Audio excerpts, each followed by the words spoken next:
ان کے لب رنگی کی نچھاور تھی کہ جس نے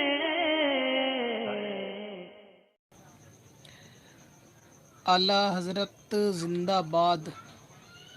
ایک آئی ڈی ہے، انہوں نے پوچھا ہے کہ فرحت ہاشمی کو سننا کیسا ہے؟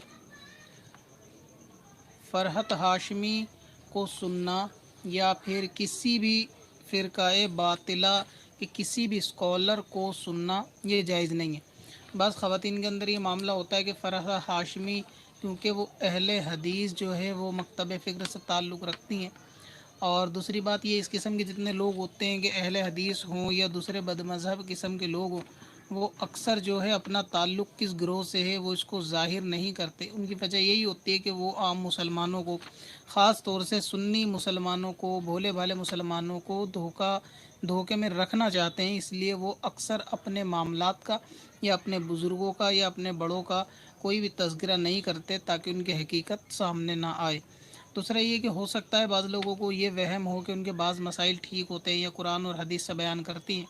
تو قرآن حدیث سے بیان کی گئی چیز ٹھیک ہے یا نہیں ہے، اس کا فیصلہ کوئی دوسرا قرآن حدیث جاننے والا ہی کر سکتا ہے۔ عوام اگر اس کا فیصلہ کرنے لگے کہ جو چیز سامنے والے نے بیان کی وہ قرآن حدیث میں بالکل درست ہے، تو اس طرح تو پھر عوام جو ہے اسکالر سے زیادہ جاننے والی ہو گئی، کیونکہ عوام نے فیصلہ کرا کہ ہاں ان کے بتائے ہوئے معاملات جو ہے وہ ٹھیک ہیں۔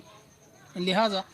کسی کو بھی سب سے پہلے کسی بھی شخص کو سننے سے یا اس کی بات پہ عمل کرنے سے پہلے دیکھ لینا چاہیے کہ اس کے عقیدے درست ہیں یا نہیں، ورنہ بہت ساری کام کی چیزیں، بہت ساری جو ہے اچھی چیزیں، انسانیت کی چیزیں جو ہیں وہ آج کل کی فلموں اور ڈراموں میں بھی مل جاتے ہیں۔ تو کیا اگر وہاں سے اچھا میسیج ملے گا تو یہ کہہ دیا جائے کہ فلمیں ڈرامے دیکھنے چاہیے، کیونکہ بہت سارے پازیٹیو میسیج وہاں سے، سماج کو جوڑنے والے میسیج یا بہت سارے پیغام، گھریلو پیغام وہاں مل جاتے ہیں، تو کیا ایسا کہا جائے گا کہ ناٹک ڈرامے دیکھنا چاہیے؟ ہرگز نہیں، کیونکہ اس طریقے کی چیزوں کے اندر کچھ ڈھکی چھپی باتیں ہوتی ہیں کہ بندہ چار اچھی چیزیں سنتا ہے، پھر اس کے اندر کوئی ایسی عقیدے کی خرابی والی یا پھر ایسی کوئی اعمال کو برباد کرنے والی جو ہے نا بات شیطان دل کے اندر ڈال دیتا ہے کہ پھر اس کو لوگ صحیح سمجھتے ہیں۔ تو اسی طریقے سے چاہے کوئی ڈاکٹر ہو، انجینئر ہو، اگر اس کا تعلق اہل سنت یعنی المعروف آج کے وقت میں مسلک اعلیٰ حضرت سے نہیں ہے، اس کے عقیدے وہ نہیں ہیں جو خواجہ غریب نواز رحمۃ اللہ تعالیٰ علیہ کے عقیدے تھے، اس کے عقیدے وہ نہیں ہیں جو غوث پاک رضی اللہ تبارک و تعالیٰ عنہ کے عقیدے تھے، تو پھر ایسے شخصیت کو سننے سے ہرگز پرہیز کرنا چاہیے، اگرچہ وہ تمہیں قرآن پاک کا علم سکھائے یا پھر وہ تمہیں شریعت مصطفیٰ کا علم سکھائے یا پھر وہ تمہاری ضرورت کا علم سکھائے۔ تو اسی لیے ایسے ہر بد مذہب کو سننے سے بچنا چاہیے۔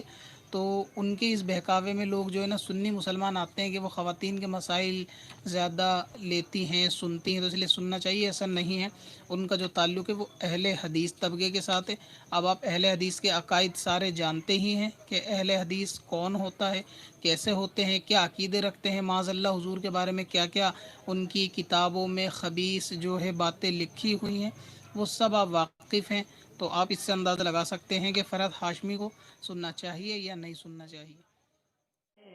پتھر میں حسن